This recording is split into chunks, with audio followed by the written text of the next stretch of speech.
Oke sahabat semuanya, berjumpa lagi di channel ini tempat kita belajar dan terus belajar tentang dunia pendidikan. Ya, kali ini kita akan mencoba menjawab ya.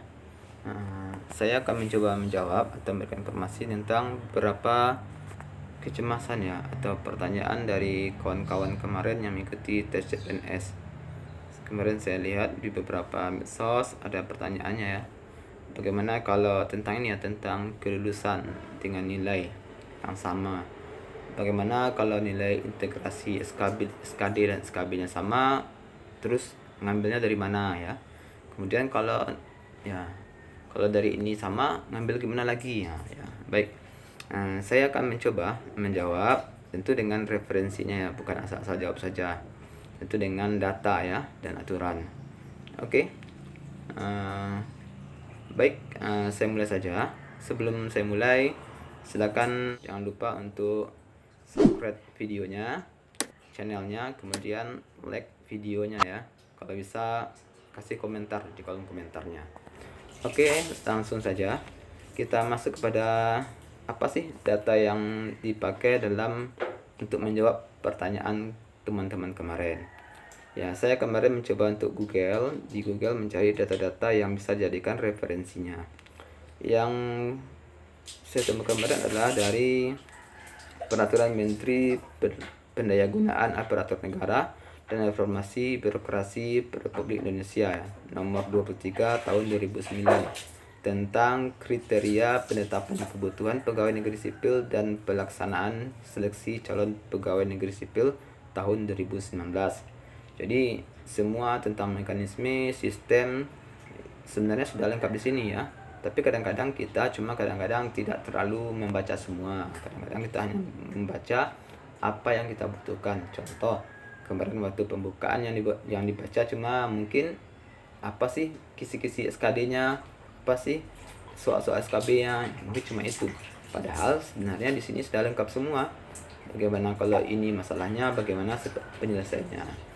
Oke, kita lanjut saja kepada ini, poinnya banyak ya, tapi saya lanjut saja kepada poin yang inti tadi tentang permasalahan nilai yang sama itu bagaimana sih penyelesaiannya ya. Kita scroll dulu ya ke atas. Nah ini ya yang saya maksud tadi, yaitu prinsip dan penentuan kelulusan. Jadi di poin A itu sudah ada ya, yaitu prinsip penentuan kelulusan peserta SKD didasarkan pada nilai ambang batas kelulusan atau passing rate ya. Kemudian poin B-nya, nilai ambang batas kelulusan atau passing rate SKD diatur dalam peraturan menteri secara tersendiri.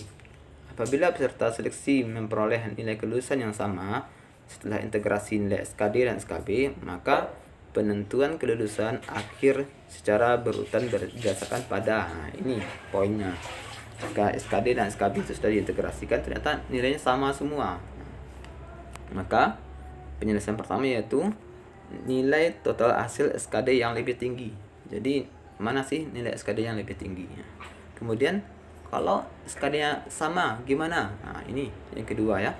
Apabila nilai sebagaimana dimaksud pada angka 1 masih sama, maka penentuan kelulusan akhir didasarkan secara berurutan mulai dari nilai tes pribadi atau TKP, kemudian TU-nya, kemudian TWK ya. Jadi ini berurutan ya.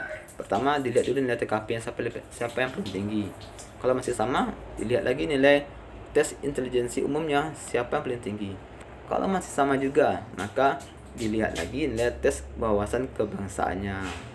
Kemudian ini walaupun jarang ya, kalau masih sama juga semuanya, bagaimana kak?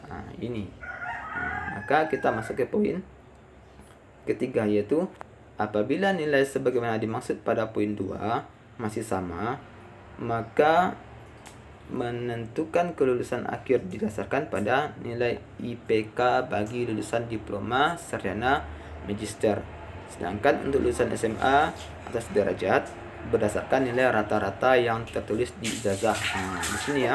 Jadi di sini berperannya tentang IPK bagi yang sarjana atau kuliah. Kemudian nilai kelulusan bagi yang SMA. Jadi di poin 3. Kemudian poin 4, apabila nilai sebagaimana dimaksud pada poin angka 3 masih sama, penentuan kelulusan didasarkan pada usia tertinggi. Nah, ini jika yang di atas itu sama semua, maka siapa yang tertinggi usianya itu yang paling diluluskan atau yang lulus. Mungkin karena mengingat ini juga ya, kesempatannya, karena kan kalau sudah umur tua kadang-kadang cuma tinggal 2 tahun lagi untuk kesempatan untuk tesnya, kan kasihan juga. Sedangkan ini masih ada yang muda nih, masih 10 tahun lagi, 5 tahun lagi, 6 tahun lagi, masih lama. Jadi masih banyak waktu untuk mencoba. Itu tadi beberapa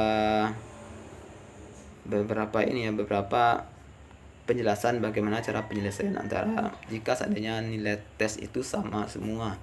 Mulai dari tes passing rate-nya sama, SKD sama, SKB sama, kemudian